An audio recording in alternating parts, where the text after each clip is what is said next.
महायुतीतील मित्रपक्ष राष्ट्रवादी आणि भाजपमध्ये वादाची ठिणगी पडलेली आहे।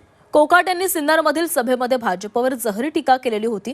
त्याला आता भाजपने जोरदार प्रत्युत्तर दिले।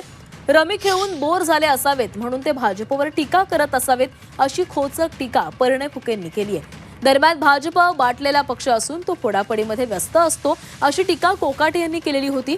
तर कोकाटेंना कृषी मंत्री पदावरून क्रीडा मंत्री का केलं याचं ते उत्तम प्रदर्शन करत असल्याचा टोला नितेश राणेंनी लगावलाय।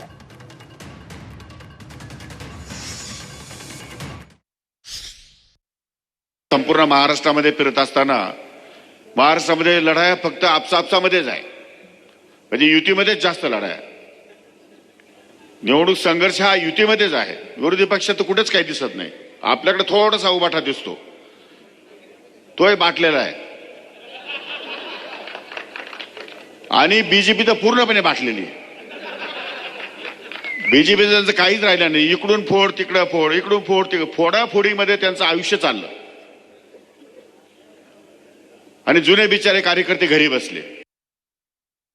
मला वाटतं की ते पत्ते खेळताना बोर झाल्यानंतर म्हणून भाजप रमी खेळताना बोर झाले असतील आणि म्हणून आता भाजपवर टीका करतो। त्यांनी त्यांचा इतिहास एकदा तपासून बघितलं पाहिजे आणि त्यानंतर आत्मपरीक्षण करून त्यांनी पुढचं वाक्य बोलले पाहिजे।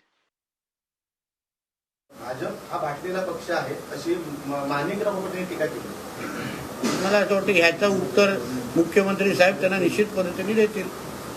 त्यांना कृषी मंत्रीवरून क्रीडा मंत्री का केलं त्याचं अतिशय उत्तम प्रदर्शन ते स्वतःच करतायत।